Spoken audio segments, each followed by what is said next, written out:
And let's get it going. Let's go.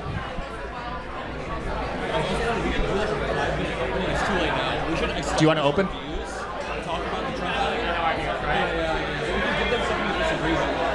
Do you want to make like a little opening?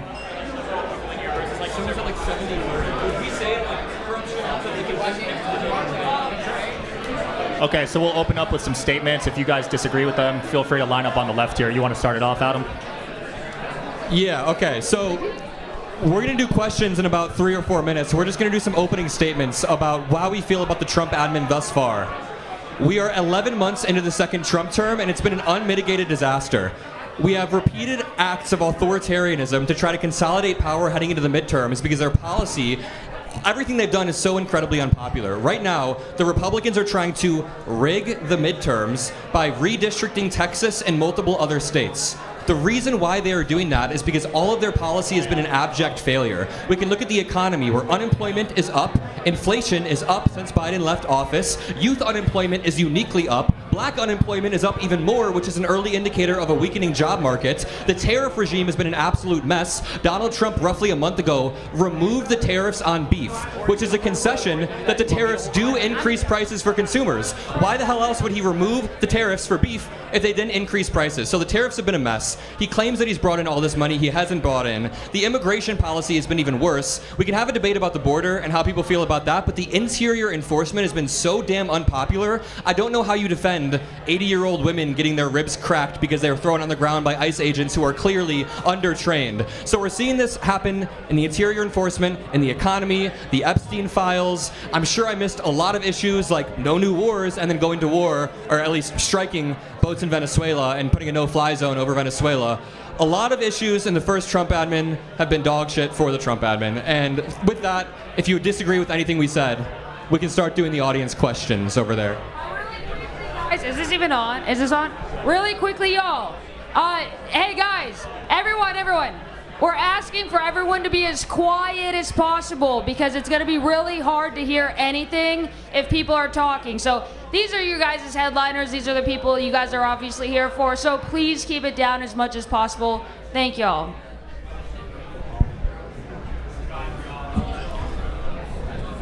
All right, so start lining up, guys. If you have questions, if you have disagreements, we'll start one by one on the left side here. Right side. Oh, right side, sorry.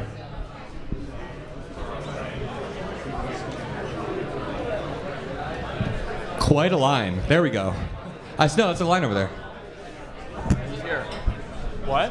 Is that a line over there? No, they're just watching, I think. I think they're just watching. Wow, everyone's scared? Corey, what do you think about the Trump admin so far? Corey, these are all the You guys are too intimidating. What? I mean, the Trump admin sucks so far. It's indefensible. I think that's why like 90% of Trump will spend most of their time talking about girl cock and whatever else. Yeah, there we go. We got some trans lovers in the audience. That and Lake and Riley and I don't know. Debating any trouble on substance right now is basically impossible. I feel like one of the reasons why their counterculture movements like the Gorpus and everybody are getting so popular is because Trump is so indefensible on literally all policy and all fact that you can basically just have whatever position you want. I will admit it's a guilty pleasure of mine watching Ben Shapiro flounder like crazy on stage when he realizes that everybody doesn't love Israel or Jews as much as he does. And he's like, wait a second, okay, blacks, trans people, all of this, it was okay, but like I draw the line in Israel. Here. Yeah, not okay. Okay, you want to bomb Venezuela and Mexico? Sure, but like cutting off support from Israel? I don't know about that one. Vivek too. Vivek is like, you can make fun of everyone else, but the Indian hate, it's a little bit too far. That's true, which is why we're all hyped for J.D. Vance's new marriage soon to the Queen, Erica, right? It's coming up soon, right? Got our first question here. Speak loudly, please. How's it going? My first question is, how is it simply a reminder for the seditious six to say that it's not unlawful to disobey unlawful orders, but it's not just a reminder by Trump to say what sedition is, to remind people what sedition is? How is that different? Well, what they, quote-unquote, what Alyssa Slotkin and the other 5 representatives and senators did was quote the Uniform Code of Military Justice. The Uniform Code of Military Justice says explicitly you must disobey unlawful orders and you must obey lawful orders. So it's not sedition to quote that. The Trump argument is that they are using that as a pretext to tell soldiers to disobey future orders, but that's a shit argument too, because then we saw that Pete Hegseth may have given illegal orders to do a second strike in the Caribbean Ocean. So there are cases where illegal orders should not be followed. And then regarding the latter half of your question, I wouldn't say that what Trump was doing was sedition when he was defining sedition. Sorry, I don't get the last half of your question. Just reminding people the punishment for sedition. Why couldn't we just say that? Well, I think, so the issue is, and I know this is really hard, but like for the Trumples, okay, the issue is one of fact, right? So double tapping people that are shipwrecked in the ocean is in fact illegal. You can't do that. It's illegal under U.S. law. It's illegal under international law. Basically, anybody that has anything in the water recognizes the illegality of this. It's not illegal to remind people not to follow illegal orders. It's a core part of being in the military. You pledge allegiance to the Constitution, not to some crazy presidential guy. So the idea that we can see like clearly illegal acts happening and that people could say, hey, you don't have to follow legal orders, I think is a lot different than Trump saying maybe we should hang my political opponents because of seditious conspiracy when they haven't really done anything, I would say, that rises to the level of seditious conspiracy. I think if we had like military people, examples of them not following orders because of what politicians were saying, it'd be maybe stronger, but we do have like examples of at least one strike that was like very clearly against international humanitarian law and against like U.S. military law. So can I answer the second part of your question? Because I do get what you're saying. The problem with the President of the United States proactively saying something is sedition and they should be quote unquote, he said hang them, George Washington would. Now this was a retruth that the President did. He's without a trial, without any due process, he's being the judge that they committed sedition, that they should be hung. So I just don't think it's okay for the President of the United States, the Commander-in-Chief, who has a lot of sway, to be saying that people are committing sedition before an investigation based off of his instinct. You get where I'm coming from there? That the President's word means a lot, right? Next question. We got the next question. Next question. That was a good one, though. That was good. Thank you. Thank you. Yeah. All right, this is for Class for the Destiny. questions. This is for Destiny. Do you miss your ex-wife? not as much as I missed your mom.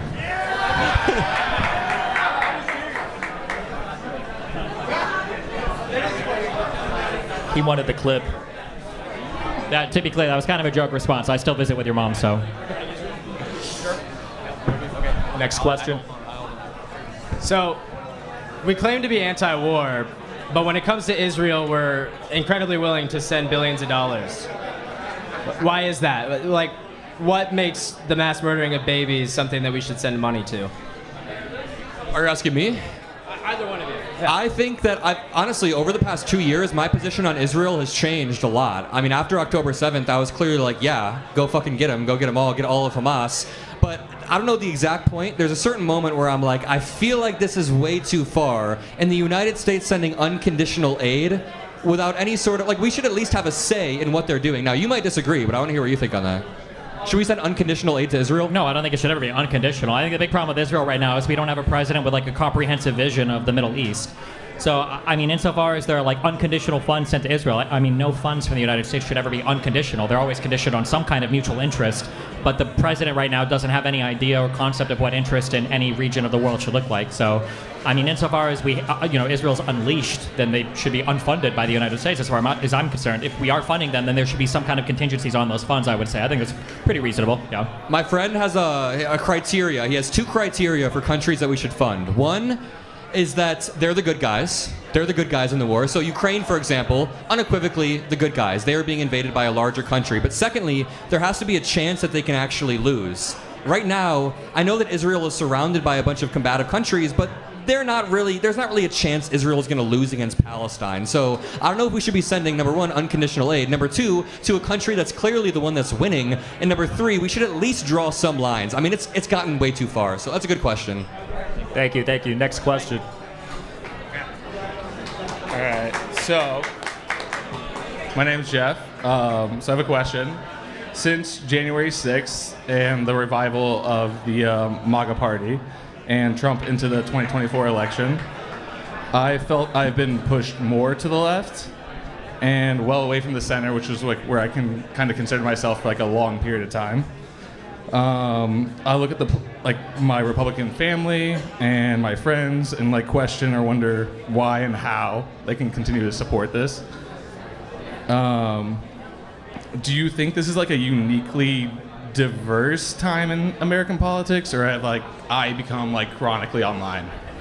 What's the first part of that? You felt like the Democrats have gone further left? Was that the first part of your question, or? No. I have been pushed further left because of like January 6th. Yeah, I mean, I think it's a unique time in that the issue right now you have is on the left, they're still doing like politics and like governance and like doing things that you would expect Congress and politicians to do. But on the right, it's basically become like a reality TV freak show where it's like, what's Trump going to say? You know, what wacky catchphrase is he going to utter today on TV? And I mean, I feel like you kind of saw it in some of the debates earlier today. Like, none of the people up here seem very serious in defending Trump because his policies are basically indefensible. You know, like Mike Johnson has been, screwed more than any politician in America. He was hung out to dry on that Epstein stuff. And there's a lot of grumbling of representatives in Congress on the Republican side who are like, does Trump even know that we fucking exist? And, every time Trump comes out and he brags like, well, I can fix the border and I can fix drugs and I can fix all these things without even using Congress. What he's really saying is I don't know how to use Congress. When everything, when all you have is a hammer, everything looks like a nail. So in terms of being pushed further left, I just think the issue is that right now the right has literally no principled policy positions on anything. We've seen people on the right do things that you could never imagine, whether it's supporting new forms of taxation like tariffs, or whether it's sometimes being incredibly dovish, saying we shouldn't be involved in any foreign wars, or sometimes being incredibly hawkish, like we're assassinating Venezuelan nationals. Like there's just no principled foundation. I think that's why you're seeing a lot of the infighting right now at like the TPUSA event between Ben Shapiro and your Candace Owens and your Megyn Kellys and your Erica Kirks and everything else, because there is no policy position. There's no principles. And yeah, everybody in the Republican Party I think is trying to carve out like a new path forward. Like, well, what are we going to look like? Because right now it's a smorgasbord of crazy stuff. I want to add on to that. I think your question was like, are we in a uniquely divisive time in American history? Absolutely. Stephen always says this, but norms in a democracy work like consent. You can't have meaningful consent if only one side is engaging in it, and you can't have meaningful norms if only one side is engaging in the norm. So, I mean, you can go back to Trump entering politics in 2012, but I feel like Rush Limbaugh and this whole like radio era, like Newt Gingrich, like these people entered us into a new era of politics, and that manifested in the Tea Party / the MAGA movements that is absolutely uniquely divisive. You are not too chronically online, and that was your question. The President of the United States is calling for former presidents to be arrested via AI videos.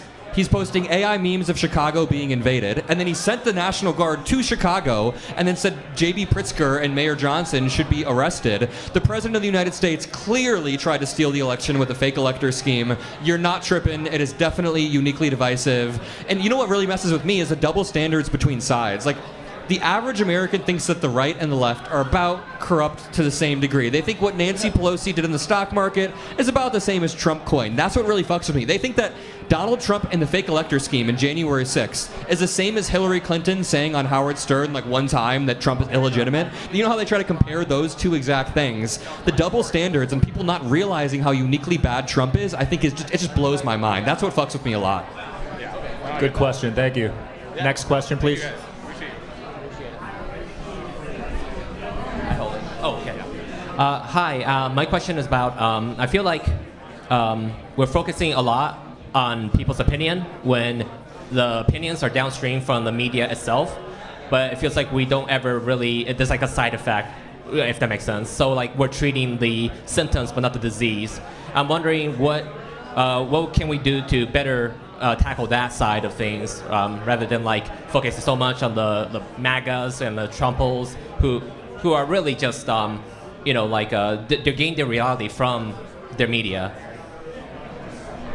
I mean, I think the issue you run into sometimes is like, imagine you have imagine you're a parent, you've got two kids, and one is clearly more of a fuck up than the other. You can't really represent that to your children. You always have to treat both of them like they're on equal footing. Or if you're a teacher, or if you're a therapist with couples counseling, you always have to treat both on equal footing. And the reality is right now there is a unique problem on the right when it comes to misinformation. And there's really no way to address this without coming off as politically biased or politically partisan. I think a really great example was the media environment we lived in 2020, where conservatives will complain and it's like, well, media was all against us. And it's like, yeah, because you fucking morons thought that eating horse paste would cure your COVID and you didn't believe in fucking vaccines. And I remember the debates 5 years ago when I literally said, well, in 5 years when there haven't been the mass deaths, there haven't been the mass heart events, there haven't been, none of this stuff happens, are you guys going to be pro-vaccine? And I think a few people were like, well, yeah, in 5 years maybe, but they weren't, right? Not only are they anti-mRNA vaccine, they're anti all vaccines now. Now they give these arbitrary well, we don't like the schedule, we don't like whatever else. And so when you're constantly in this environment, we have to treat both sides like they have the same problems. You're not going to be able to address the severe problems on one side. And I think the conservative media apparatus is like intentionally built out like this problem that now they're having to confront directly. I think you see that in like Ben Shapiro, where he's like, man, why are you guys all so anti-Semitic and obsessed with all this weird stuff? And it's like, well, what do you mean? It was like the next logical step. So I think that we have to do something to clean up our media environment, and we have to do something to clean up the, like, I guess, the epistemic foundations that our media environment operates under. But the problem is, whatever solution to that problem has is going to come off as severely politically partisan, because it's mainly one side that's having a lot of the problems right now, and it feels bad to say that. Nobody wants to admit it, I guess, because they feels like they sound too politically partisan if they do that. You have anything to add to that, Adam? No, not to that, but I just want to say, I know for a fact there are Trump supporters in the crowd. I know for a fact there are Trump voters in the crowd. Come ask a respectful question about immigration, about Kamala Harris. We don't care. Come ask a question. The Jew, whatever. If you're a groiper, ask whatever you want. A respectful question. Okay, sorry. That was a good question, though. Yes. Next question. Okay, we got some MAGA. See, we got some? Yeah, we got some MAGA. Oh, that guy back there. But okay, let's keep going. All right. Hi, I'm a young conservative, but I align more with like moderate views when it comes to policy. And I've heard a lot about conservatives and what their views are and what to like cause more unity rather than division, because I feel like there's a lot of division right now with liberal and conservatives. And I'm wondering what you guys and what your stance is on how we should create more unity and have more conversations, because we know that like when we don't have conversations, civil war starts to happen, et cetera, et cetera. And I'm wondering what y'all's plan would be.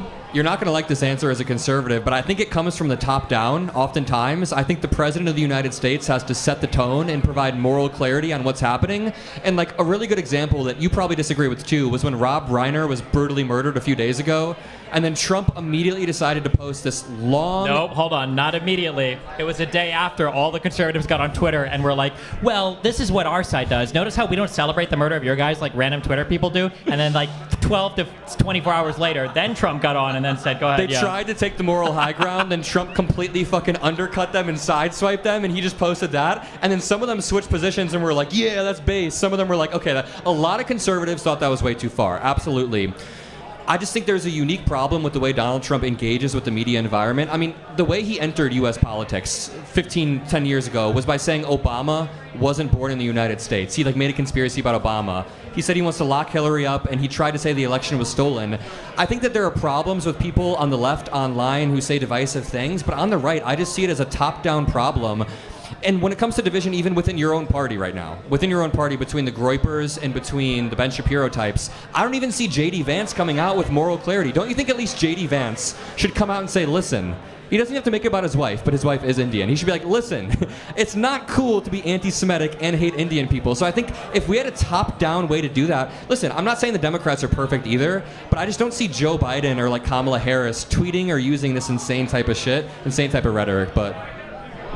And I think to add to this, the biggest issue with like calls for unity, as much as I appreciate it, is that when conservatives act unhinged, they get a lot for it. We lost the Gore election to a pretty crazy Supreme Court ruling. We lost a Supreme Court justice pick, which is a pretty big deal. In my maybe uneducated opinion, I feel like Amy Barrett could be like a swing vote in the Supreme Court, but right now she's just another conservative among 5 other conservatives. And so when conservatives can kind of act crazy and they get rewarded so much for it, and then after their disastrous presidencies, whether we're talking about Bush, whether we're talking about Trump 1 at the end with COVID and everything else, that when they can come back and say, well, we need to have unity now, it's like, okay, well, motherfucker, you got so much from your disunity, and now you're calling for unity. And like, what do we expect to happen? Let's say that a Democrat wins. Let's say we have like a Gavin Newsom president from 2028 to 2032 or whatever. Who's the next Republican going to be? Is it going to be a unifying Republican, or is it going to be like a Trump version 2.0? And it's like, well, fuck. Like one of the reasons why I love Biden so much, who's my American hero, I love Biden. What a great man. Is that I feel like Biden, for whatever conservatives said about him, he was the moderate pick. He came out, he worked on bipartisan legislation, he did everything he could to be a president for all Americans, and then you get Donald Trump that comes out and he's like, fuck everybody else, here's who we're gonna indict, here are the immigrants we're gonna fucking kill, here are the states we're gonna send the fucking military to, here are the ways that we're gonna support Israel, because why not, LOL, and here are all of the weirdo foreign people that we're gonna support when it benefits me personally, and then if you want to donate to influence my opinion on any of this, here's the largest 2 crypto scams in the world, right?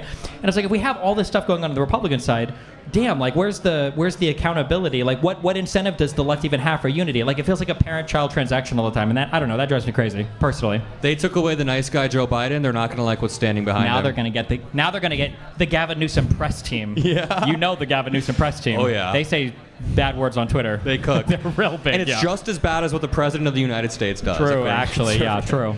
No, I really appreciate that question. Yeah, thank Did you you for have the a follow-up question. or Though. anything? Also, wait, real quick. I will say also, if you, assuming you are what you say you are, like a moderate Republican, I feel the worst for moderate Republicans because a moderate conservative, like a never Trumper, basically, is they either have to kind of become a liberal or they're like a fucking outcast from their entire friend group because they're all like crazy MAGA supporters. So your friends are all liberals who are like pro-choice and pro-pansexual and pro whatever weird shit liberals are into, right? Which we are. We love that. Oh yeah. But like you have no conservative friends because all your conservative friends are like, did you see Trump's epic fucking tweet today? And like that's all you have for friends. And that's like, yeah, I feel the worst for like moderate Republicans. I have a few moderate Republican friends that it's like you guys got burned the hardest, I think. Thank you. Who would y'all want to run in 2028 for the Democratic Party? Good question. Who would I ideally want to run? Right now, every prediction market says Gavin Newsom is the front runner. I don't know if he's really I don't know if he'll appeal on a national stage. I mean, California is a pretty expensive state, and right now affordability is the issue. That seems kind of incongruent, right? Who would I ideally like to see? It's too long. How are you gonna say? It's kind of 3 years. Think from about now. it like We don't this. even know if we're gonna have fair midterm elections. Think about it like this. If you asked people in 2004 who they thought was going to win in 2008, no one would have said Obama. And if you asked people in 2012 who was going to win in 2016, no one would have fucking said Trump. Like, I would like to see like a Buttigieg or like, I guess Newsom's okay. I'm just a big fan of his social media. I honestly don't know. I don't know. I want to see a liberal who can punch back, and I don't want to see him do the Trumpian type shit, but I want to see someone who can at least get down and dirty and, you know, not just go high every time. What do they say? When they go low, kick them in the face. In a video game. Not Kamala, she said. No. Okay. All right, thank you all so She can run in the primary. Kamala can run in the primary. I have no problem. There's going to be a massive primary. You know, this election I've heard is going to be the first ideological battle in the Democratic Party since like the 90s. I mean, we had Hillary Clinton win in 2008, but her and Obama were roughly the same in ideology. We had Biden in 2016. He was roughly the same. Or no, sorry, we had Hillary in 2016. I just messed it up. She was roughly the same as Obama. We had Biden, roughly the same as Obama. We finally have the first real ideological battle in the Democratic Party between the more populist economics, or are we going to go back to the center lib, stuff like that, or is it going to be resist Trump? Is it going to be the Gavin Newsom resist lib type thing? Who knows if in 3 years resist liberalism is going to be the topic, or is it just going to be affordability?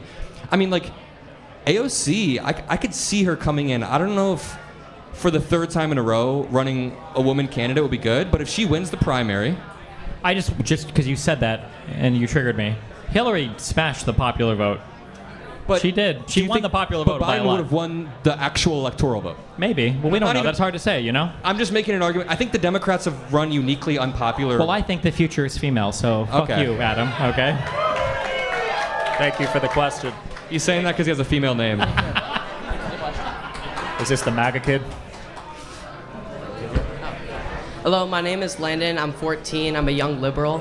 And my question was, what do you think is going to happen to the MAGA movement, you know, after Trump dies? Because obviously these people have had these opinions for a long time, and they just really needed a speaker. So do you think it's going to continue like as severe and as divided as we are now, or do you think it's going to kind of settle down?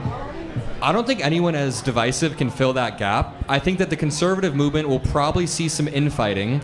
The thing with Trump is that he had all of the Republican Congress people wrapped around his finger in such a way that he could get the Republicans to vote for him for anything. But now he's starting to lose that. So Speaker of the House Mike Johnson, he lost on an Epstein vote like 2 months ago. He legit got rolled on an Epstein vote. And this just happened again with the discharge petition for the Affordable Care Act. So Speaker Mike Johnson got rolled again by the Democrats and a small amount of Republicans. I think that as Donald Trump's power wanes within Congress, he's going to become increasingly desperate and the MAGA movement's going to fall apart. It's hard to tell who's going to take up the mantle. J.D. Vance doesn't have the same charisma. J.D. Vance doesn't have the same ability to wrap people around his finger.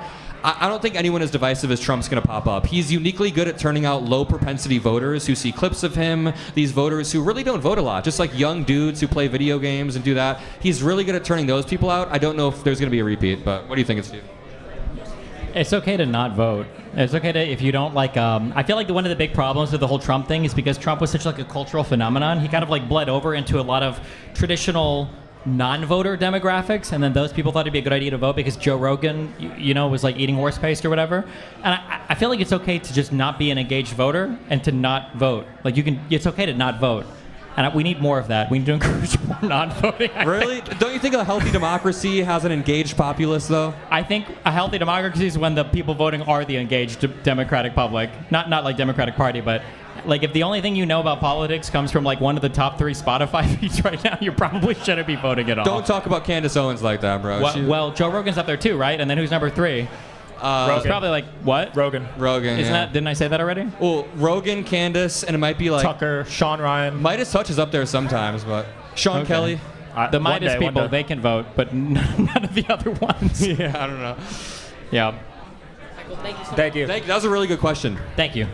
14-year-old. 14. Isn't that basically, how old are you again? 16. Okay. Old enough to fuck your Stop. mom. Okay. Adam, can you tell him to let me hold the mic, please? We have to hold the mic. That's the rule. I mean, no, it's how it is. Let him hold it. Bro, let him hold it. Stop censoring the public. Give him the mic. Give him the mic. Give him the mic. We're good. Yeah, do it. Thanks. Yeah, there we I don't go. know what your problem is, bro. Yeah, fuck this guy, okay? Okay. He's What's got the your hat. No, I'm name? just kidding. My name is Steven. I'm Steven, or Destiny, sorry. yeah. Steven. Steven. Yeah. Steven. I'm Mike. Mike in Munich.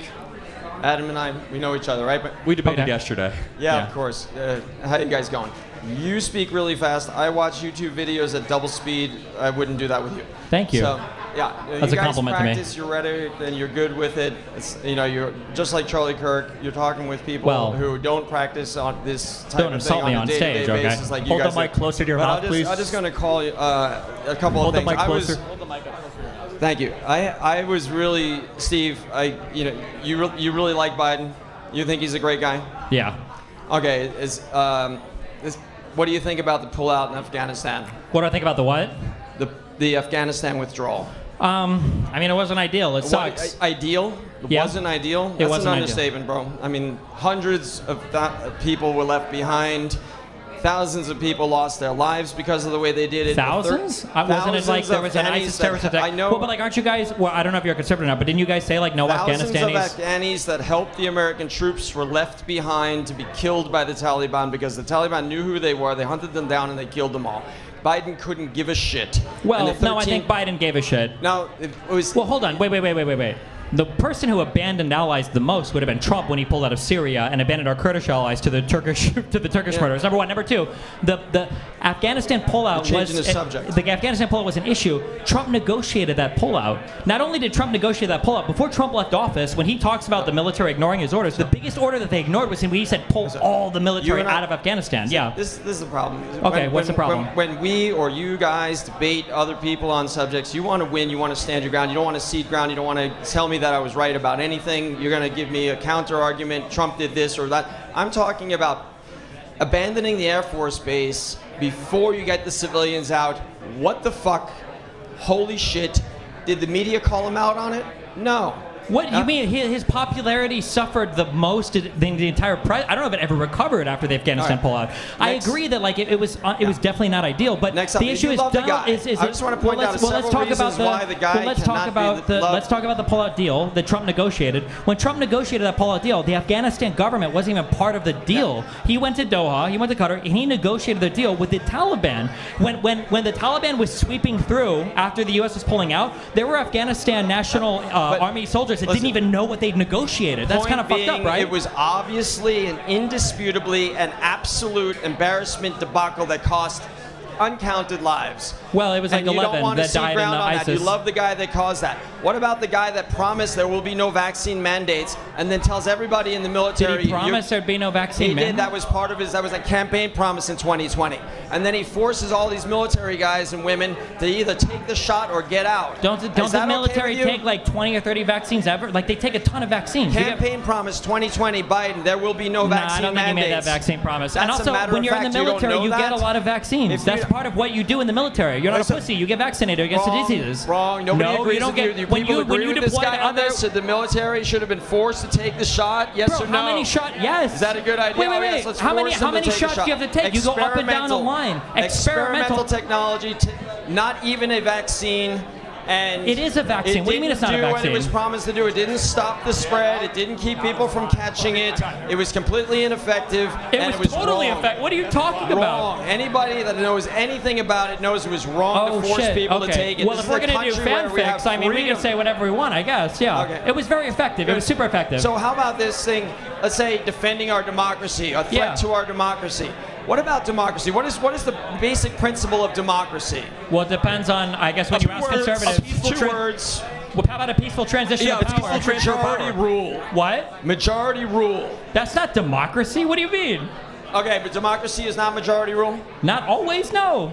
What, Don't we have like the protection for minority So, rights? listen, Isn't that kind of important? No, I'm sorry. Majority rule is the principle of democracy. Really? What Okay, about the yeah, when it Benjamin comes to Franklin quote of like politics, democracy does is two anybody wolves and a agree? sheep voting Is on majority what is rule the liberty basic principle of or freedom or whatever? democracy? Yes or no? Okay, we're talking to the audience You now. guys Okay. don't want to participate. Dude, okay. to debunk your point, Hillary I'm sorry. Clinton won the popular The vote. point being that 70%. Wait. I just want to be clear. Do you think Hillary Clinton should be president in 2016 since she won the popular Majority vote? rule. Majority Steve, rule. you talk too fast, man. I can't Majority understand. Wait. Yeah, let me be much slower. Should Hillary Clinton have been president in the year 2016 of our Lord because she won the popular No, vote? because we are in a democratic republic, not a democracy.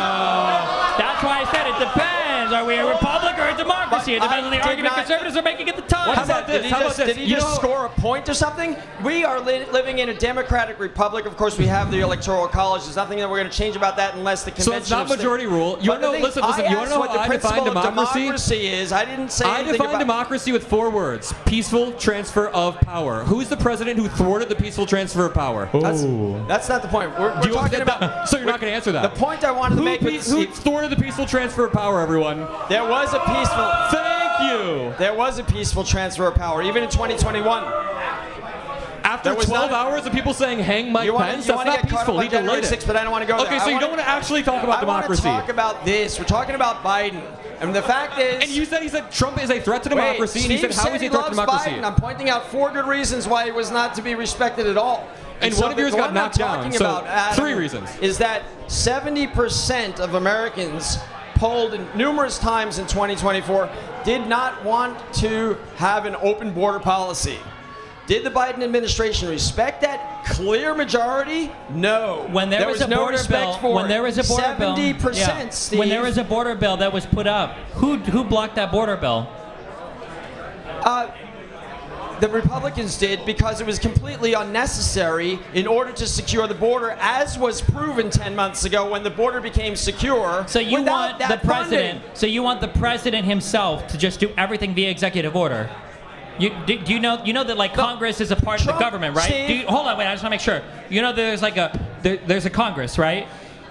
Yeah. Okay. Congress can pass legislation to do big border stuff, right?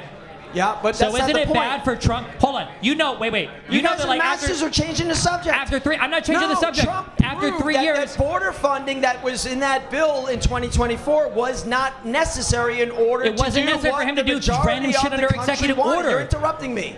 Yeah, because your point is fucking No, retarded. because I'm making a point you don't want to hear. You're not it. making a real point. The point, yeah, can I'm Donald making Trump a do point. anything via You executive don't order? wanna Can Donald hear Trump do the anything against the point. executive? No. You will see the point no is round. that. Hold on. Do you think that Donald Trump when the next president comes in, they could just undo everything Trump does, right? That's not the point. Right? No, that is the point. Wait. The point- Can I hear Steve. that? Did he answer that? No, he did. He hasn't answered like 3 and questions, Adam, but- can the next president undo anything that the previous president does if he only does it via executive order? Absolutely. Okay, wait. Do you agree with that, sir?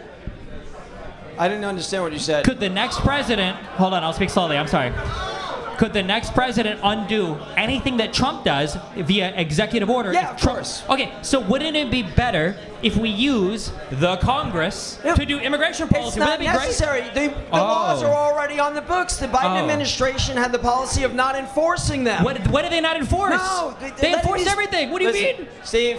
70% of the country didn't want the open border policy. The Biden didn't have administration open borders. maintained the policy. We didn't have nevertheless. open borders. I'm going to ask you a question. Yeah. Is that respecting our democracy when a clear majority of 70% wanted No, the the border fantasy policy world that changed? you've constructed is not very 2 respective of our points. democracy. 2 points, and we'll give this one up. Okay. Okay.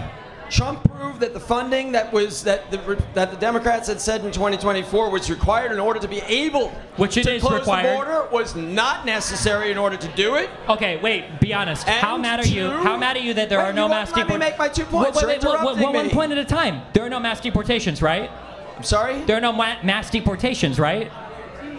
Mass deportations. Donald Trump, Mass every time he gets on deportation, stage, he what says there's about 20, 30 million illegals. Yeah. He's Yeah. deported how many? Like The 100,000, worst- 200,000? The criminals first, yeah. So none. That's not Who's happening. against that? It's not happening.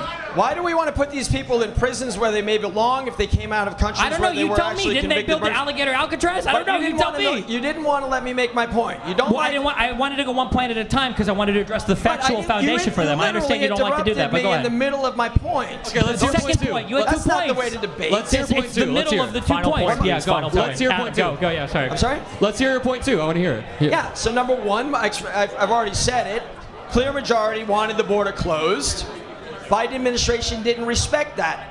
Two, Trump proved that the funding that the Democrats said in 2024 was required in order to be able to close the border was not necessary de facto. This is not a long-term solution that Trump has proposed. This Biden border bill actually had increased asylum judges, which would help streamline the asylum process. Donald Trump has not proposed any real long-term solution. Listen. It's the same problem with tariffs. There are laws on the books there already. needs to be continuity between administrations in policy. When it comes to tariffs, for example, if you do all of your tariffs via executive order, there's not enough continuity to actually, let me finish, to actually create the incentive for companies to move over. If you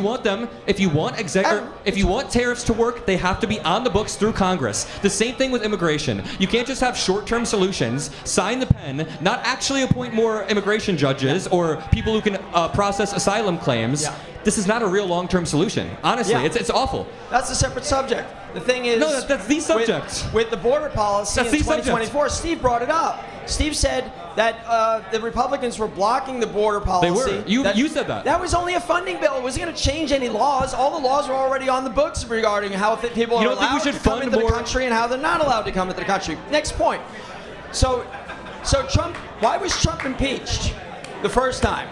Was that for the Ukrainian thing, or was that the J6 The thing? Ukrainian Ukraine. thing? What was it? What was it called? What are Well, the I think the three issue is that he Latin was making words? phone. We I gotta think he wrap was this making one a up. phone call. I think he was calling the Ukrainian government and threatening to withhold congressionally approved aid if they couldn't dig up dirt on his political so opponent. I do presume, Steve, as a well-informed individual that you are, that you must have seen the video of Biden literally bragging on camera at the meeting of the Council on Foreign Relations about how he strong-armed Poroshenko to fire the prosecutor. He said, hey, you know what? I'm going to be leaving here. Looks at his watch, 6 o'clock. You know, if that prosecutor that's looking into Burisma and the corruption that my son is involved in isn't fired in the next hour and a half, why you're did nobody- interrupting. You're interrupting. Final response. Biden said it on camera. If that guy's not fired, you ain't getting the $1 billion loan guarantee. this is called- He did on camera, indisputably, exactly what Trump was impeached And for. why did- And no. the mainstream No. media didn't No. let the American No. people know that. What do you mean no? Biden was representing. This is indisputable, Biden Steve. was representing the foreign policy of the Western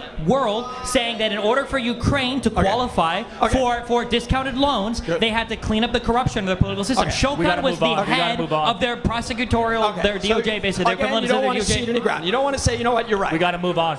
Well, because Hey, you're Michael, not right. Why Michael. would I say no? You're right Michael, when you're you gotta not give the right. mic back to him. We need Yeah. the mic. Thank you, Michael. Yeah, thank you.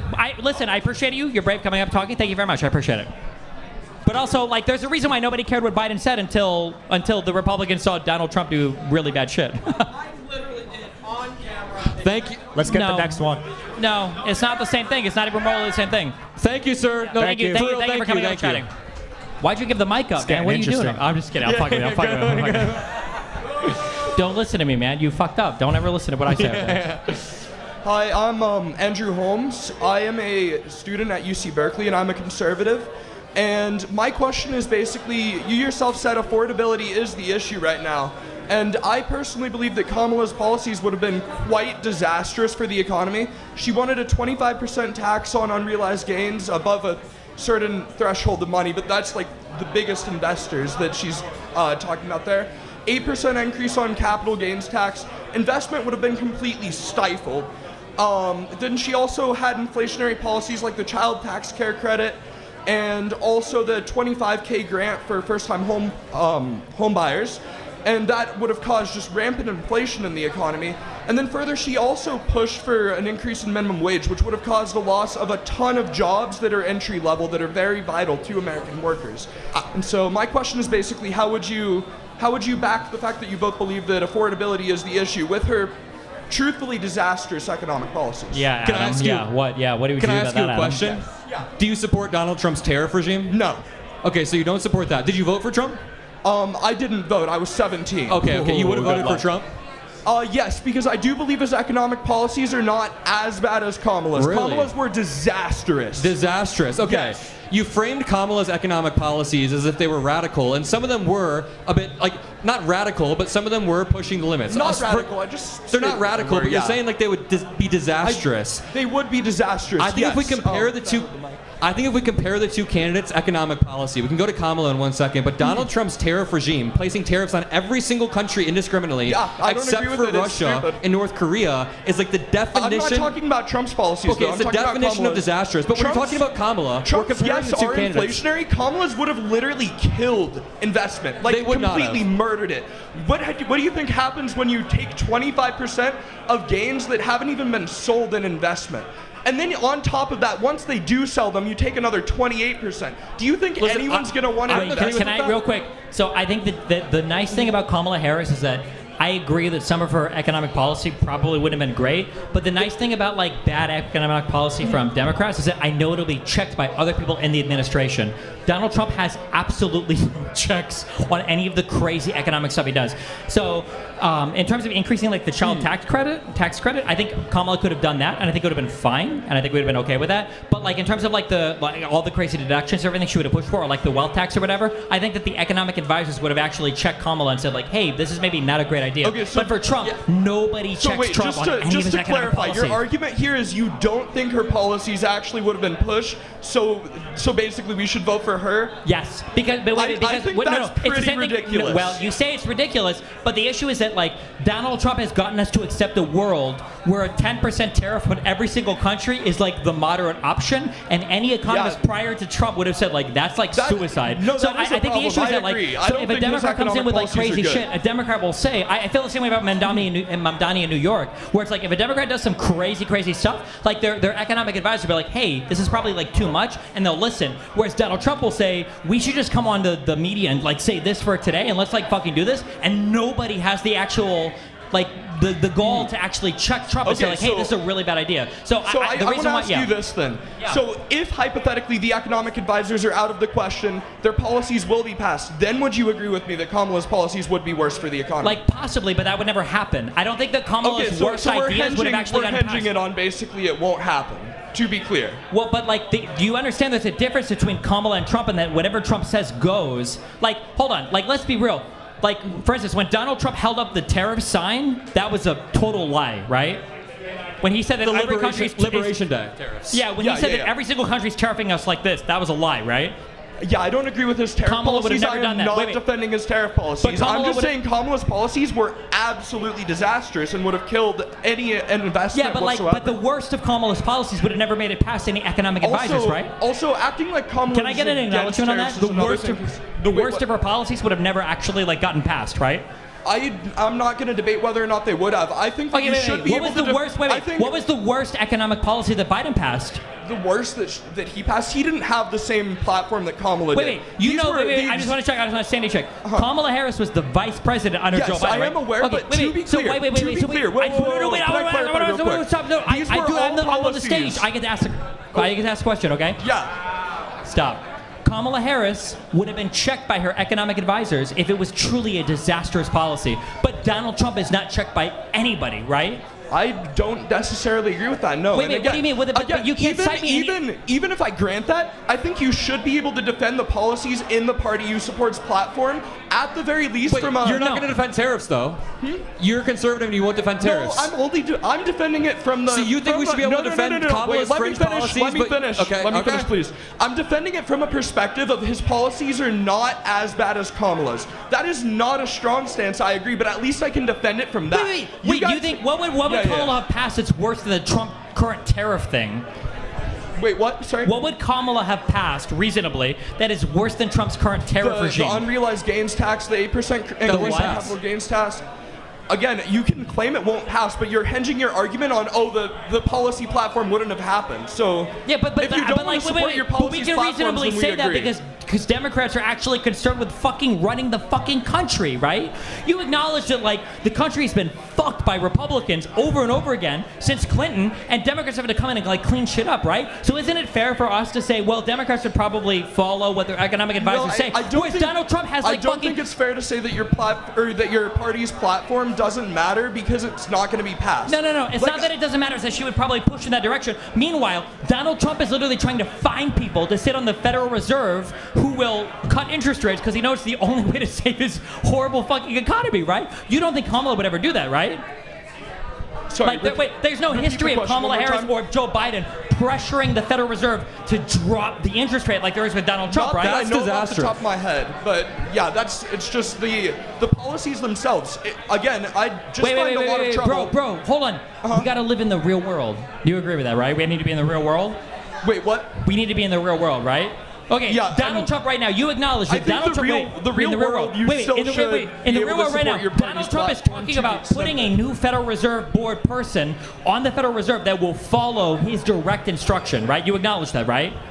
I'm not entirely sure about that. What I'm talking about is, again, the platforms... Donald Trump is literally trying to criminalize people on the Federal Reserve, like making up like fake bullshit indictments about like mortgage fraud. You've never heard him say too late Powell, too late Jerome? You're not aware of this? You're aware of Kamala's capital gains tax policy? Has Joe Biden ever said hey, we need to do this on the Federal Reserve? Regardless, what I am asking about is the platform of the Democratic Party in the 2024 election. If it were to be passed compared to the platform, or actually no, I'd even say the implemented economic policies. I'm asking you guys to defend that, and you can't defend your own party's platform, and you're basically just saying it wouldn't have passed. I don't agree with Kamala's platform entirely, but when we're making a decision in the 2024 election, when I was making the decision, I was thinking, which candidate's policies are more disastrous? And it's absolutely Donald Trump's 10 out of 10 times. Because Donald Trump will pass anything, and none of you guys, for whatever reason, have the balls to actually fucking say, Donald Trump, no. Do you think it's bad? Do you think it's bad if he is bullying the chair of the Federal Reserve, Jerome Powell? If he is breaking that separation and trying to bully Jerome Powell into taking action, do you think that's bad? Do I think it's bad if he's bullying Jerome Powell? Do you know Jerome Powell? Yes, I do know who Jerome Powell is. Yeah, I'd say it probably is, but again, what it's I'm not talking just bad, about... It's unprecedented, it's fascistic, and the president isn't supposed to have an effect on interest rates. Again, if the president is changing interest rates on his own instinct... Yeah, I don't think the government should have an effect on interest rates. Okay, of course. That's a whole other thing. Okay, so when I'm looking at my two candidates, and I see some of Kamala's fringe ideas that I disagree with, that I wouldn't defend. I'd actually, if I was talking to Kamala, I would debate Kamala. I would debate Kamala on Trump's implemented policies versus the Democratic Party platform, and I haven't heard a defense of the Democratic Party platform. All I've heard is Trump. I'm asking about Kamala Harris had a first-time homebuyers policy that created an incentive for people our age. Yes, and Kamala Harris had multiple small business policies. Kamala Harris had multiple policies that helped small businesses start up. Kamala Harris had incremental policies that she would have put into place, and then some more populist policy that probably would have gotten swatted down, just like Biden's student loan relief, just like the ambitious stuff that Biden tried got swatted down. This would happen to Kamala's policy. Yeah, I'm not asking about what you think is going to get swatted down. I'm asking the policies themselves. Okay, listen, this is the problem. I've asked you like 10 times about Trump's tariffs, and you go, I won't defend that, but then you go, I want you to defend Kamala's fringe policies that you don't support. I don't support capital gains tax. I'm asking you to just show me that the economy would function under Kamala's policies. Like there would be no investment. You know what the problem is? Completely stifled. And okay, wait, let me go ahead. So the stock market growth has slowed down since Trump took office because of his tariffs. Unemployment has gone up since Trump took office because of his tariffs and a few other issues. Inflation. Yeah, imagine how bad that would have been if we had a 25% tax on unrealized gains. Inflation has gone up since Trump took office. All of these indicators were going down as Biden was leaving. Trump has legitimately. You know what's not impressive? It's not impressive that the stock market's hitting all-time highs. It's impressive that Trump has crashed the stock market 3 separate times during his presidency and slowed the growth of it. That's the impressive part. Would Kamala Harris have crashed the stock market on April 9th? Liberation Day tariffs. Would she have crashed the stock market? She would have completely destroyed it. She wanted a 28% tax, like an 8% increase on capital gains tax, a 25%. What is so bad about an increase on capital gains tax? It heavily disincentivizes investment. No, it doesn't. What do you mean? Yes, it does. How does it? What are we talking about? How does it?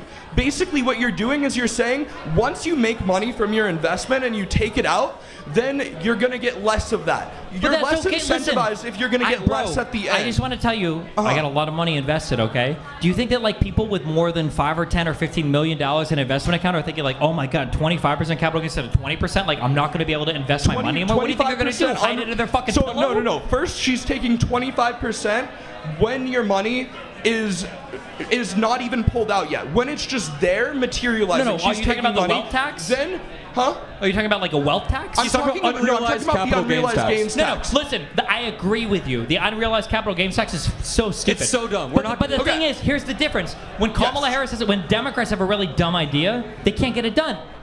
We can look at examples of this. For Biden wanted to do like OSHA mandates for vaccines, and he wanted to do like Department of Education stuff so for like forgiving student loans. basically And when they were stopped, Biden said, "Oh, well, I guess they're stopped." Now the far left attacks him for that, but the reality is that Democrats respect the three branches of government. Donald Trump says, "I'm going to do as much as I can until I basically have to be forced to actually stop the particular thing." Yes. So if Kamala wanted to do a wealth can I tax, just I don't think ask she would one ever question? Yeah. Basically, so you agree if she was able to get all of her policies passed, basically if she acted like you claim Trump does, which then would you agree that her policies are worse? Even if that was the case, it wouldn't be as disastrous as the insane tariff regime that Donald Trump has enacted, where Donald Trump is the sole gatekeeper. I think having some inflation from tariffs is not as bad as having literally no investment. Hold on, wait, we wouldn't have literally no investment. Do you think American businesses are worth investing in at a higher capital gains rate? Investment would go down like this. Like you realize manufacturing. Why would you invest in American companies knowing that we're going to be like reciprocally tariffed by every single other country on the planet? Tariffs are way worse for incentivizing. Tariffs are so bad. You realize manufacturing in the United States has gone down. This is just deflecting the tariffs. I want address the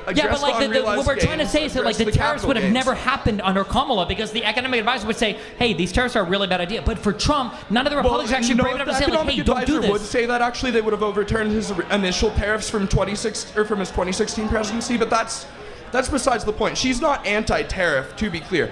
But regardless, wait. There's a difference between Kamala wanting to do surgical targeted tariffs on countries versus Trump placing tariffs on every fucking country, save Russia and North Korea. Yeah. That's retarded. That's different. Yeah, I agree. I don't think the tariffs were a good policy. Okay, I think he is how come you can say that? himself as How he come is you can say that? But reversing when I say I don't think unrealized gains is a good policy, that's like the end of the world. Because you can't I'm asking split with you your to party. defend it comparing the two parties. I thought which was worse. Yeah. Which one's worse is what I'm asking. Okay, and I think it's Trump's. I think that Trump has slowed the growth of the stock market, increased unemployment. His tariffs have been such a disaster, they've actually disincentivized investments.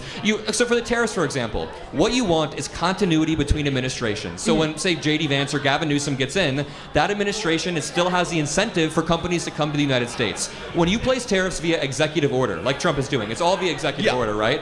When you do that, there's no continuity. So in 4 years, companies don't have any reason to be here. Like, when you're making these investment decisions, they are long-term investments. A company's coming to the United States, that's decades, dude. That's like, you're there for like 20, 30 years to gain a profit. When there's no continuity, what they see right now are two trade zones in the United States. One big red trade zone that says in the world. Two trade zones in the world. One red blob that says the United States. It says, do not go through the United States. They have a 10% tariff on everyone. Then there's the rest of the world, which has an average tariff of, I think, like 3.5%. So when you're looking at your two shipping routes, do you want to ship it to the United States and get tariffed to shit, or the rest of the planet, which has a lower tariff rate? Do you get what I'm saying here? Like, the incentive structure that Trump is creating is not strong. The stock market is slowed in growth. Unemployment. Again, I'm asking. I still haven't heard an adequate defense of Kamala's. The stock market would be higher if Kamala were in office. The stock market would unequivocally be higher. The whole economy would be doing better if the Kamala whole was in economy office. would be doing better. Again, Like, we with wouldn't an have this whole 8% tariff increase regime. in capital gains tax and a 25% unrealized gains tax, It wouldn't that's have hard to believe. Who cares? The investors that Dude, I'm an investor. I don't give a fuck. Why would you care about the 25% versus 15% or whatever? Like, it doesn't matter that much. It's 0% right now. I'm a what? You'd literally just. Wait. What do you think I would do with my money otherwise if it was 25% versus 15%? Versus 0% unrealized gains tax? Wait. Oh, unrealized? The unrealized shit would have never passed. Unrealized is so dumb, dude. I hate unrealized tax. Okay, so I think we agree on the unrealized gains. Ready? This is the killer question. What was the worst economic policy that Biden realized? The worst economic policy. The worst the worst one. Wait, the fact that you even have to think about it speaks volumes to that, right? Well, Donald Trump. No. Ignore these guys. Fuck these. They're dick riders, okay? But like, I'm saying that like because I mean, regardless, I don't think Biden and Kamala had the same platform. So I of course have to think about it when I was thinking. I might be too far gone. Yeah. Kamala was the vice president, right? I think so. She was, but she's very Biden. Wait, Biden was Obama's vice president, right? All 4 policies I listed at the start were policies that Biden did not have in his Okay, platform. but I'm just saying that like Biden seemed to do an okay job at guiding the economy. Same way with Obama, right? No, I think that Medicare for all was disastrous. We didn't get Medicare for all. Sorry, Obamacare. Wait, if the ACA was such a fucking disaster, why is Trump trying to claim it so much? When Trump is like, oh, we need to have like the increased rate of where you're like 25 or 26. The status quo in general is absolutely terrible. But I think the have you seen the graph where it's like the healthcare costs they increased slower under Obamacare than they did under the when they were prior to that? Wait, what part of the ACA do you think is bad? What part of it is bad? It's inherently inflationary on Medicare. Everything, bro. Healthcare is more expensive because we have more fucking healthcare. All of it is inflationary. What do you mean? Of course. Yeah, but no, the inflation actually did increase after the Obamacare. Yeah, but it was increasing at a slower rate, right? This is your first derivative, right? It's increased at a slower. The rate of change is lower than the first rate of change. It was. No. It was. Wait. Hold on. You're about to fucking completely own me. Okay, ready? This is your chance to totally own me. What was Trump's alternative again? What was Trump's alternative? What was the Trump alternative to the healthcare? To the ICA, yeah. I'm not sure. I don't know. There's a reason why you're not.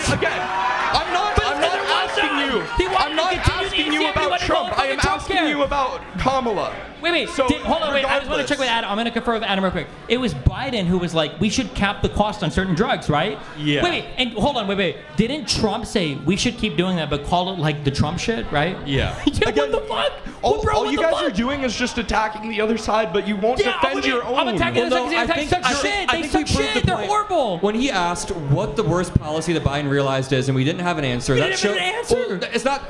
I'm asking about Kamala, not Biden. No. It's not that you didn't have an answer. It's that your lack of answers show that there were mechanisms in place during Biden's term that would shoot down. It was fucking awesome. Yeah. Where's that guy in the crowd? Biden was the best. But no, like.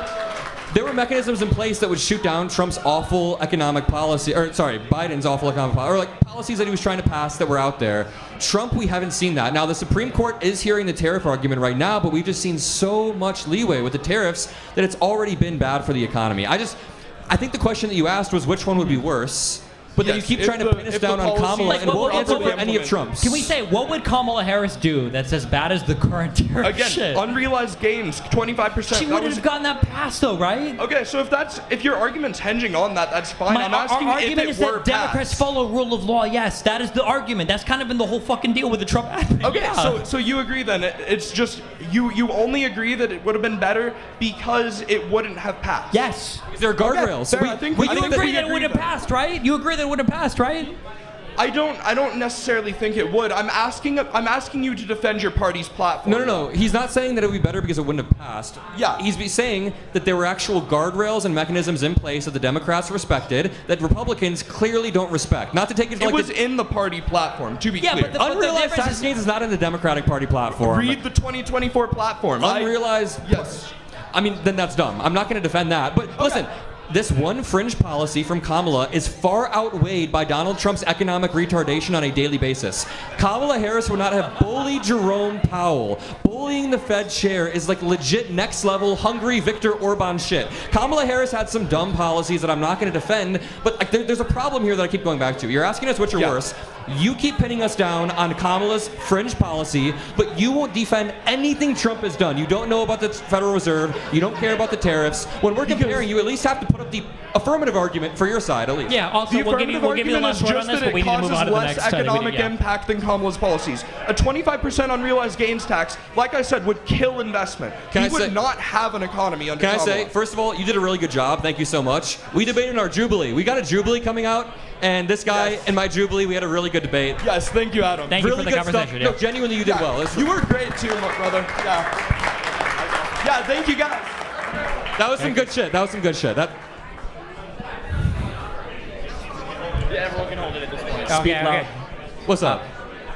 He's like 25% unrealized tax gains. We're like, I'm a left-leaning Marine veteran. I'm Hispanic as well. Immigration is one of my big things, right?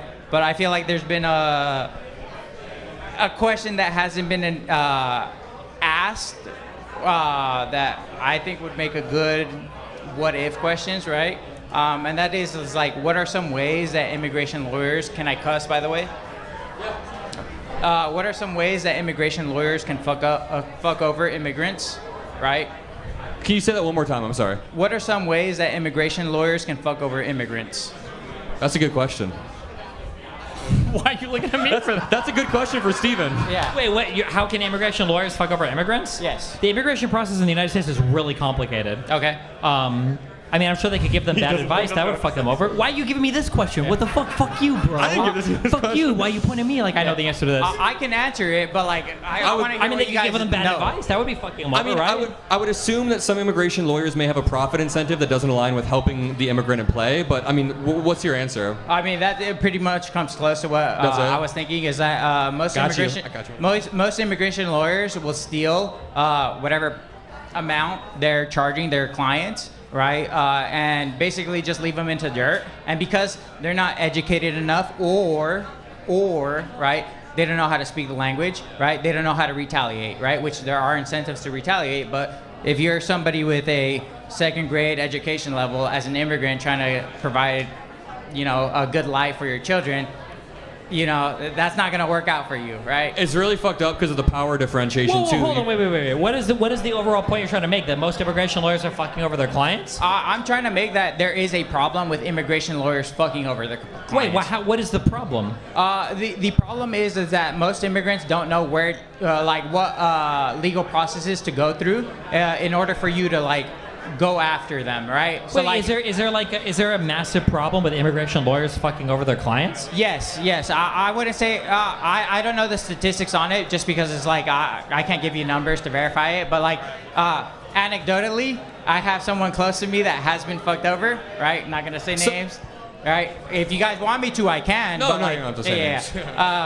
But there are also anecdotal situations that come into process where deportations are unjustified, or I would classify unjustified because they're just trying to provide for something, right? And I feel like these questions have never been asked, and that's a big major point as to why criminal activities happen under immigrants, right? I'm somebody that loves that loves that area and loves that sector, but I don't like to see it being demonized the way Trump has been demonizing it to this day, And I feel like these questions have never been asked to expand on that, right? Add the morality aspect towards it. I think it's an important point. He's saying that immigration lawyers are abusing their power dynamics by taking I don't think immigrants. we have any evidence of this. I mean, I think the biggest. No, this happens all the time. People upcharging in situations where they can upcharge. For example, I took my dog to the vet a few months ago, and they were trying to convince some family to keep their dog there overnight. Wait, for your dog or the other dog? Another dog. They were trying to convince the dog, and they tried to convince me too, but I didn't do it. They convinced his family to keep the dog there overnight, but it was an extra $1,200. And What was wrong with your dog? My dog ate a lot of chocolate. And did they try to keep your dog They overnight? tried to keep my dog overnight and said it's an extra $1,000, but this is the safest way to do it, man. They said there's a risk. Wait, maybe there was a risk your dog was going to fucking die, There maybe bro. was, but my dog was fine. He shit it out the next Well, morning. they ended up being fine, but maybe your dog was going to die. But the point is, why are you feeding your dog so much fucking chocolate? He accidentally ate the fucking chocolate, bro. Maybe they wanted to keep it overnight to monitor it. You're just assuming that they had bad intentions. Maybe your dog was going to die. Wait, how old is your dog? What kind of dog is it? This is very much so besides It's the point. very relevant because you're trying to say they were abusing their position as a vet, but maybe they thought your dog was going to die and maybe you fed it way too much. Veterinarians will absolutely try to upcharge and take advantage of clients. You don't think that happens? I hate animals, so I cannot answer you. What do you think? But I wouldn't feed my dog a ton of chocolate. Have you fed your dog a ton of chocolate? Not on purpose. This guy's fucking feeding his dog fucking peanut butter It's M&Ms over happened to here, me and he's too. like, the vet wants to upcharge me or whatever. Come on. Listen, bro, what the fuck? All I'm gonna say is. It might be that maybe some people are upcharging. I don't think it's a significant problem. I don't think it's a real. Because he said I don't have any data. That's keyword for this is just some shit I read on Twitter. White citizen doesn't think it's a problem. Okay. Half my family is Cuban. Excuse me. Okay. Yeah, watch out, Mr. Adam Hitler, Cave the Führer. Okay, calm down over there, buddy. Jesus Okay, all right. Disculpe, pero puedes hablar español. Do what? Say that again. Can you speak Spanish? Yes, más o menos. Yeah. We'll count it for now, but I mean, last time I checked, you had cats, right? Not anymore. No, that was my always a partner that has the cats. Okay, never mind then. I retract that question. There could be like immigration lawyers to take advantage of the system, but I mean, there's a potential abuse that exists everywhere, but like I don't think it's a significant problem. No. The only reason why I say that is because my girlfriend has a uncle that's an immigration lawyer, and he says that's a big major problem that happens in immigration, right? Because it's like the easiest way to get $3,000, right? That's an anecdotal thing that I'm gonna say, right? But $3,000 you take away from somebody, they don't retaliate. Hey, you just came up with $3,000. I mean, I guess it's possible. I would say one of the kind of the worst things about like immigration stuff is that like if you're following the lawful process, yes. Like Donald Trump has ICE agents camping out the courthouses. The big story about the guy with the Iranian wife, the Persian wife or whatever, that was deported, she was like in like 10 or 20 years of like immigration back and forth, but she was following the legal process and she was showing up at the courthouse. And that's where ICE is like camping out to get you. Like, wouldn't you want these people more than anybody else to stay in the country because they're going to the courthouse and they're trying to follow the proper procedure? One of the things that I will say, and this is another anecdotal that if you want to know the information of it, I can tell you afterwards, but another one is a high school teen ended up selling meth because her mother couldn't provide for her two other children, right? 3 children total, and basically he had to sell meth to make ends meet as a high school child, right? Somebody who was excelling in science, right? He loved science to death. He probably would have become a science a scientist, right?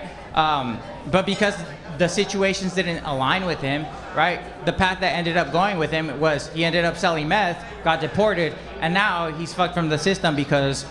Yeah, I mean, that's really bad, but like, is that an immigrant problem? Like, what's more American than selling drugs to high school students? I feel like it's a very American thing, no? Thank you.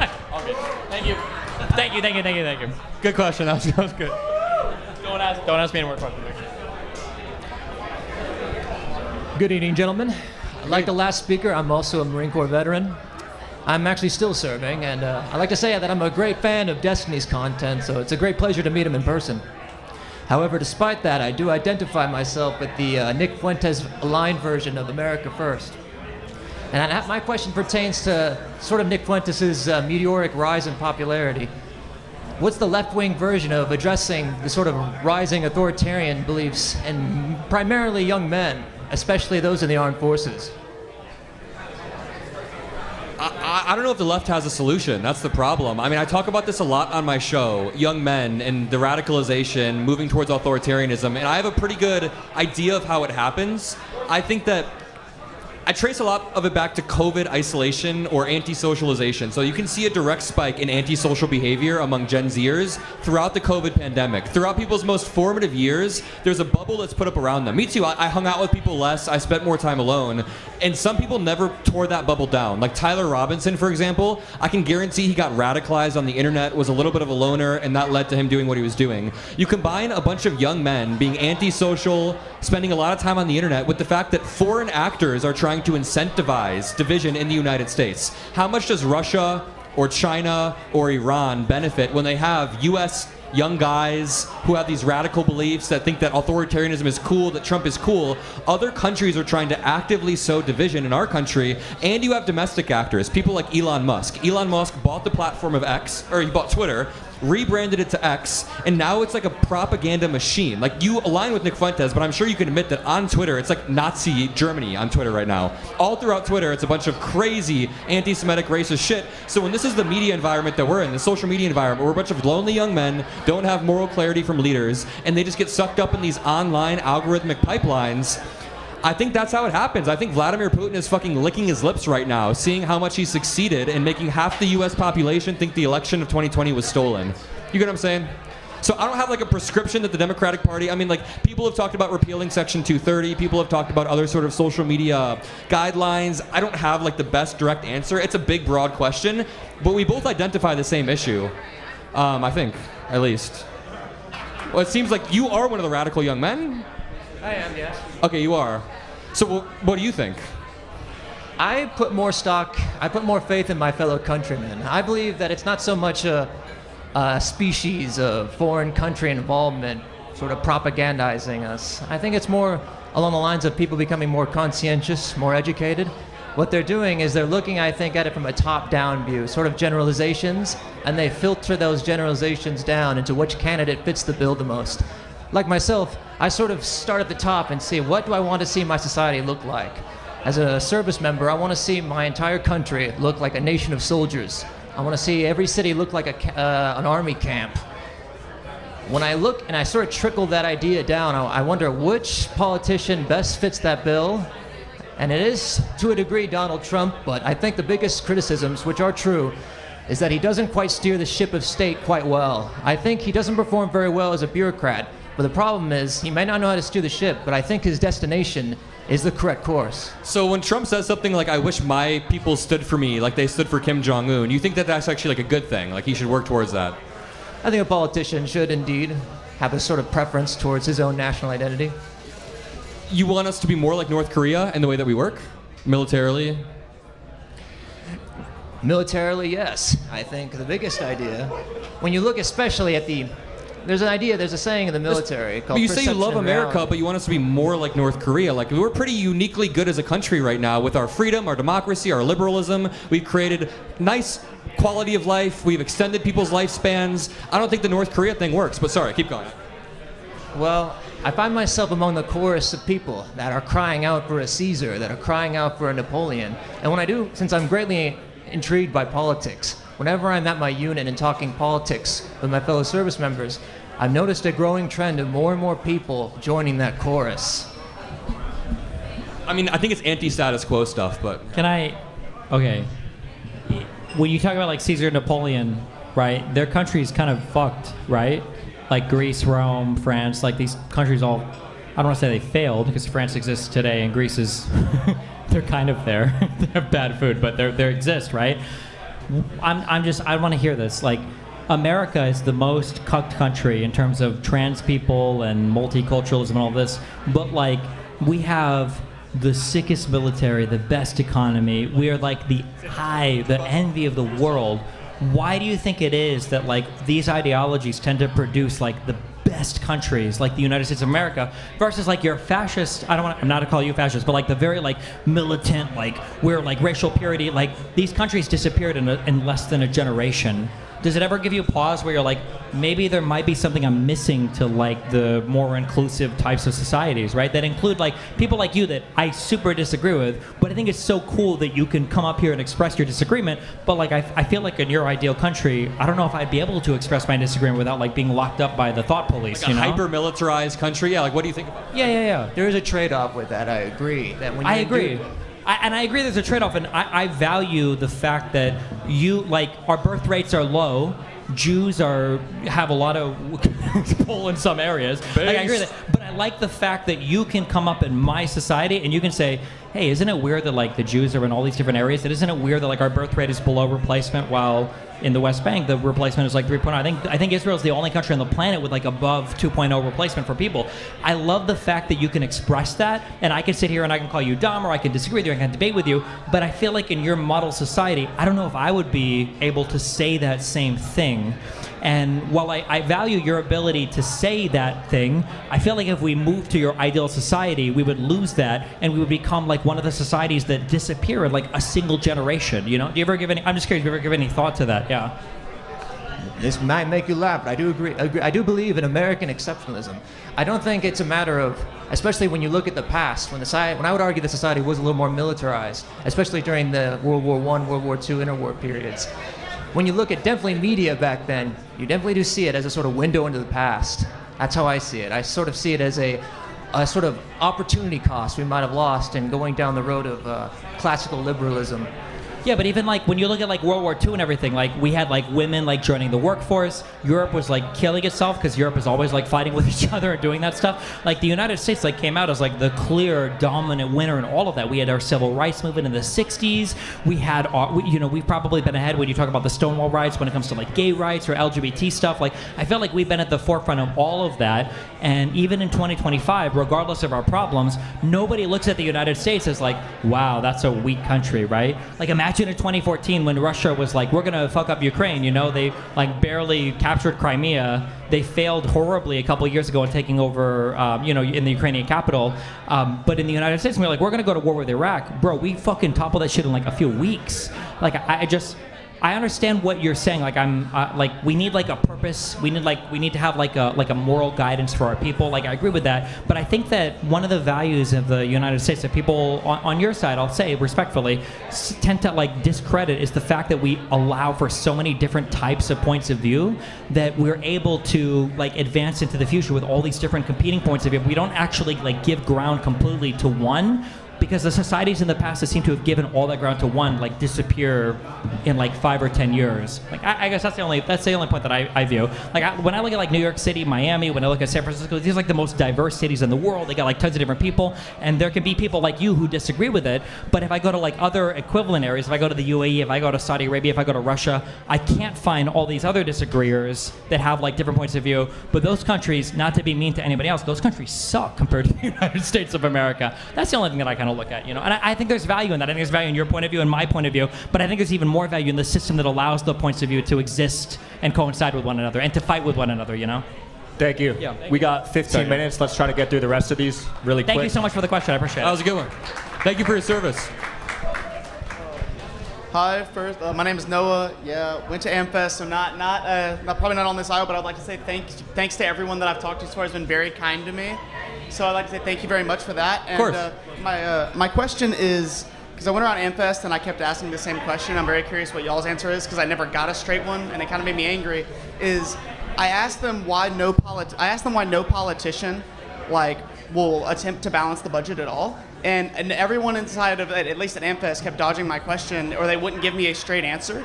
And I guess I'm asking from the liberal point of view, like, where do y'all view it? Like, do you think it's just like it's not possible, and they just don't want to tell me that, or what do you think? Like, doesn't it necessitate a lot of benefit cuts, which are really unpopular? I feel like there's two big things at play. One is everybody likes spending; they just like spending on their own shit, right? And then two. This sounds politically partisan, but when Democrats come into office, bro, we got to clean up so much shit. What the fuck? When Obama came in, we had the whole global financial meltdown. And then when Biden came in, we had fucking COVID. And I feel like when you look at the deficits that Trump was running after Obama, I think in the third year of his term, before COVID came in, his deficit was like higher than Obama's entire last term. So if you just give us a run at the budget for 4 years without like a massive economic disaster afterwards, I feel like Democrats could do it. I think it's possible to do it, but the problem is that like Democrats like entitlements and Republicans like tax cuts. And from a personal level, if you're trying to balance the budget in your home, you have your income and you've got your outlays. And Democrats like their outlays and Republicans like their income, right? So Republicans will cut the income as much as they can with all the tax cuts, and Democrats like to enforce their outlays. Like we need to be taking care of the poorest in society. And until people are ready to kind of like address either end of that, I feel like we're always just going to like run a massive debt. It's like balancing the budget would rely on a party running on some really unpopular shit, doing some really unpopular shit that cuts money from places that don't work. So yeah. So I guess my problem was because when I asked some people at AmFest, they said, well, it's just mathematically impossible. And I was like, that didn't make so much sense to me. And my question is, when you say like in 4 years you think you could balance the budget, my question is, why do you think it's in like some people's minds where, because I got now through Turning Point, I've got to talk to some Democrat politicians and some Republican politicians, and I've gotten similar answers where they're like, mathematically it's impossible. And so I'm wondering why they view it as impossible, or they know it's possible, they just don't want to try. It's possible, okay? Like I don't know where Adam's at. This motherfucker's like 19 years old and makes like $20 million, okay? So I made 7 figures last year. If you want to tax me 1 or 2 more percentage points, right?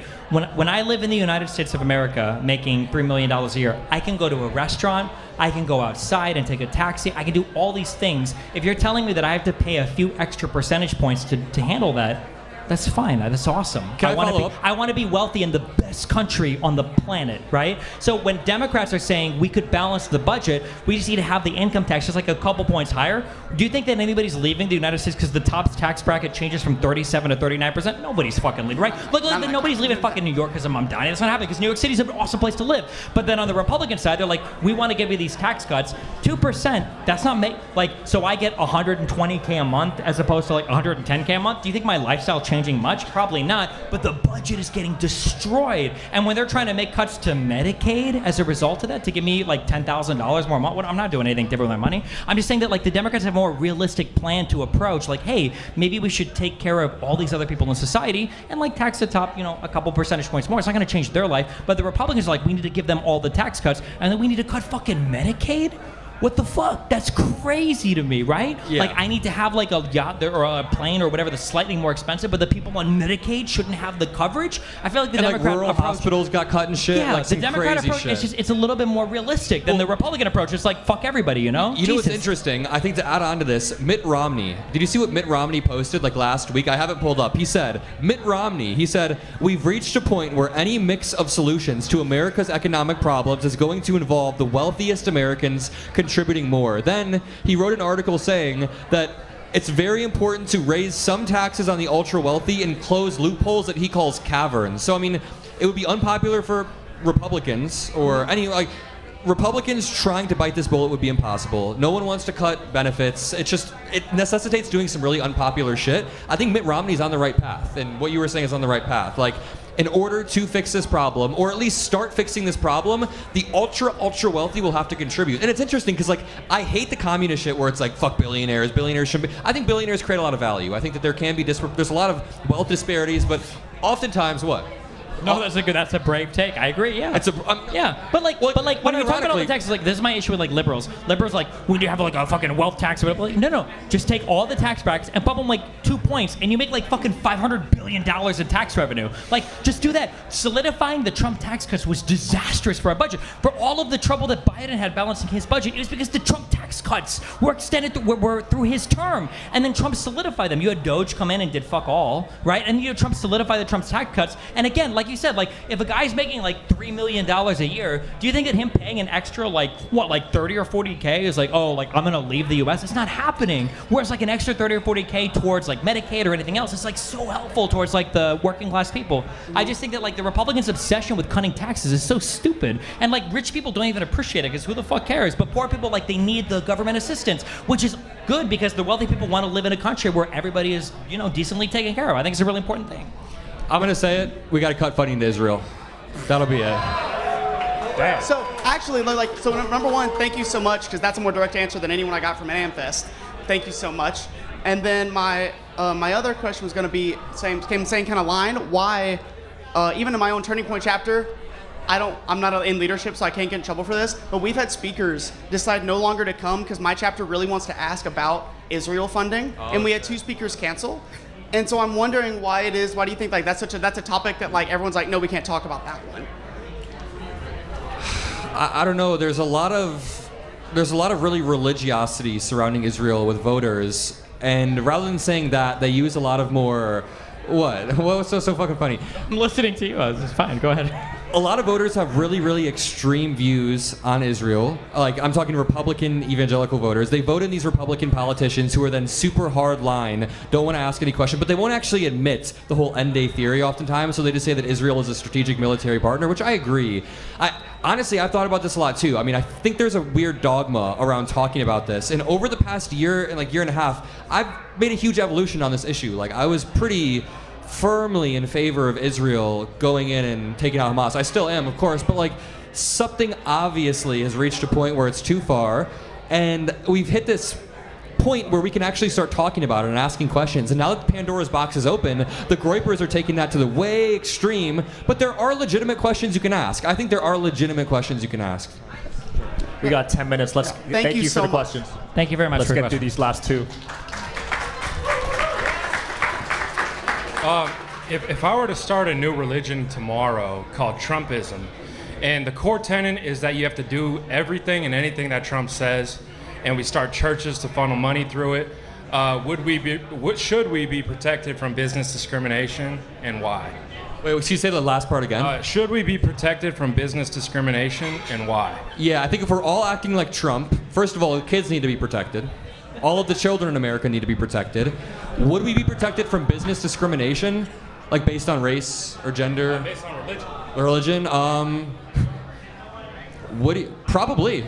Probably. I mean, if you're going around... Should we? Should we? Oh, should you? If you're going around acting like Donald Trump, like grabbing women, or saying that reporters are piggies or that women reporters are terrible humans. Like, I we mean, can think of like 6 or 7 off the top of our head. 6-7. Good one, buddy. Good fucking one, buddy. On a serious note, if you walked into a restaurant and said to the waitress, "Quiet piggy," yeah, you'd get kicked the fuck out. Yeah. Maybe not for your religion, but for acting like You should Trump. never be discriminated against for political beliefs. I think in the United States Constitution, we don't discriminate for political beliefs. So, no, you shouldn't be discriminated against for political beliefs. Religious beliefs. Well, I mean, like... It's like a hypothetical where Trumpism is a religion. Yeah, I mean, you And can't everyone's discriminate for acting religious beliefs either, right? Everyone's acting exactly like Trump. Would this behavior be Yeah, permitted? we already have that. It's called the Republican Party, right? We don't discriminate against them. So, yeah, we're good. Yeah. Thank you. Last question of the night. Last question of the night. Don't My fuck one this and up. only question is, what the fuck do we do about all this anti-Semitism? What do we do about all this anti-Semitism? You know, Just- honestly, at this point, I'm kind of done with the Jews. It's annoying to talk about. I don't care anymore. No. They bit of blew up all their context. enemies. Like, are we good at this point? I feel like they got it. I feel like they got it under Just control. a little bit of context. Come from a very red state. I've had a lot of like very close friends, like closest friends that I have, come out and reject Trump and embrace Fuentes. Yep. I'm done with Trump. I hate what he's doing because I hate that he loves Israel. I hate that he loves all the Jews. And then just finding out that all my best friends are just very anti-Semitic, very anti-Jewish. It's a really hard thing to deal with, and I don't know what to do about it, and I want some help. No, I get that. A lot of friends that I grew up with in high school, I still am friends with on Instagram, and I see them liking reels of Nick Fuentes, reposting reels, and I can see how if I were in their shoes and a little bit more apolitical, how it would be captivating, because he is funny. Something that I've been yearning for lately are leaders with more moral clarity, not only in the, obviously the Republican Party, but the Democratic Party as well. I would love to see a Democrat come out and say that Israel for the past 6 to 7 years. No, I'm sorry. I would love to hear a Democrat come out and be like, listen, Israel Jews are controlling everything, actually. I agree. No, I'm just kidding. Go ahead. I would like to see a Democrat come out and say, listen, at the end of the day, what Israel is doing in the Gaza Strip is wrong. They can call it a genocide, I don't care, but then also come out with enough clarity about anti-Semitism to swat down that message. It's just the way that Nick Fuentes frames it and the way that a lot of these people frame it, it feels almost intuitive because they say it in such like a charismatic, chill way, but it's the anti-Semitism is getting really, really fucking bad. And I would riff on this. I think the issue is that like, and it's so annoying because like the conservative side that does this always talks about like archetypes and Jungian stuff or whatever. Like when people get scared of stuff, they retreat into these like very predictable patterns of behavior, and one of those patterns of behavior is like trying to blame some external force for controlling everything. Because it's nice rather than having to ask questions of like how has society changed? Like maybe playing League of Legends 24/7 isn't great for us, or maybe having the internet is like actually degrading our social lives in a way that we didn't really predict. It's easy to just look at the Jews and say, well, the Jews are actually the fault of everything.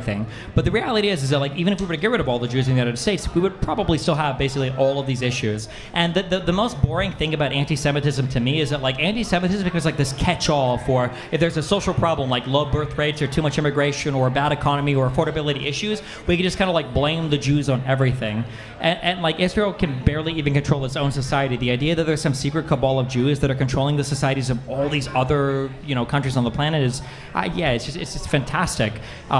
In a bad way, I would say. So, yeah, I don't know, like anti-Semitism, I feel like it's the refuge of people that are afraid and they don't want to actually take the steps to identify the real problems of society because they're kind of like nonpartisan and they're very difficult to answer. Like, what do we do when people have replaced real life interaction with Discord calls or real life dating warm spaces with like Tinder groups? Like, that's a very difficult question to answer because I'm gonna be honest, like as an online content creator, like if I didn't have, like Instagram or whatever else my big social media goes, I don't know where I would go to fucking, meet women, or I don't know where I would go to talk to women or whatever. And I feel like these issues are huge and they're ever present in society because the internet has fundamentally changed so much of how we engage with people.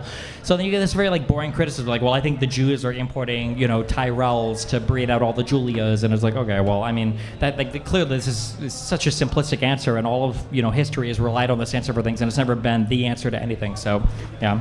Yeah, I mean, that's a good description of the problem, but he was asking for a prescription. So that's exactly what I was going to say. It's like I feel like there's a great logical breakdown of like what is happening, but like what do you do when it's somebody that you love who's falling into that? Well, first of all, on a broad scale, I think like this is the social media regulation conversation, because anti-Semitism is spreading like wildfire, not due to like IRL conversations people are having, but largely due to online social media clips. When it's happening to someone you love, man, like it's hard. With Trumpism, with any of this type of stuff, it's repeatedly introducing them to fact patterns that can plant a seed of doubt in their head. Even that doesn't work sometimes, because when they're constantly inundated in Nick Fuentes reels, you can't just counter-program them and debate them. But yeah, dude, I've noticed this a lot too. The anti-Semitism is getting worse and worse. I don't know. It's really pretty bad. Sometimes it might on the be left too, by the way. Might be simple as like just like having your friends and taking them out and. What's up? What? What'd you say? Shrimple ass. I don't know what you said. Don't worry about it. As simple as like taking friends out. Like one of the big issues is that we've lost a lot of like warm spaces where people can just kind of like hang out and chat with each other. Like there's a difference between real life interactions and just like hanging out in Discord groups. And I feel I'm going to be honest. It hurts to say this, but like I'm 37. I can't speak to high school shit right now. When I was in high school, like you couldn't substitute real life interaction with like online interaction. We didn't have like cell phones in class, so we were doing like T9 texting, okay, which was like it was a very difficult thing. But now when you guys have replaced all of your interactions with like online social media, it's just not good. So you got to like be able to meet and talk to people and talk to people of the opposite sex, and like I don't think anti-Semitism gets you any closer to that than actually like hanging out with people. But like that's a question for the younger generation to answer, I guess. Yeah. Yeah, I mean, it goes back to what I was saying earlier about like I really do think COVID didn't change anything or whatever. It didn't change everything, but I think it changed a lot in people's behavior and created a lot of antisocial behavior. So we can see in our generation, we're smoking less, having less sex, we're drinking less, we're partying less. Like you can see this in all the statistics. And I think that is correlated to the increase of anti-Semitism. People are looking for outlets. Again, this isn't really answering how we fix your personal friend's problem. I'm so sorry. Just bring them up here. I just want to know what to do. Bro, wait, have you lost anybody to like Candace Owens or anything else? I know some people that are, we've lost people to this. We can't, I don't know. I think that you should go even farther, and you should act like a crazy, unhinged anti-Semite, so they think, wait a minute, holy shit, is this where I'm going? What the fuck? Don't actually do it. Based. Thank you, Matt. Thank you. Sorry for the lack of real answer, but good luck, and I'm sorry that's happening. All right. It sucks. All right. Thanks for the question. Thanks to everyone that asked questions. Thanks for coming. Let's give everyone a round of applause. Thank you guys so much for coming out. Yeah. We're out. Thank you, Z, for putting on the event and the whole tour as well. Thank you, everybody. Let's win back in 2026, the midterms. In 2028, let's win. Let's deport Elon Musk, deport all ICE agents. Let's throw... We're going to take Trump's Qatari jet, empty it out, and dump it in the ocean. We are going to bring Elon Musk back and then deport him again. Let's fucking go. I don't know. Anything else? We got to turn that new White House room into like the LGBT appreciation. It's got to be like the Trans Hall of Fame or something. What is that new White House? We're going to rename the White House or the Trump ballroom to the Gavin Newsom ballroom or the Joe Biden ballroom. Yeah, base. Have a good night, y'all. Thank you, everybody. That was good.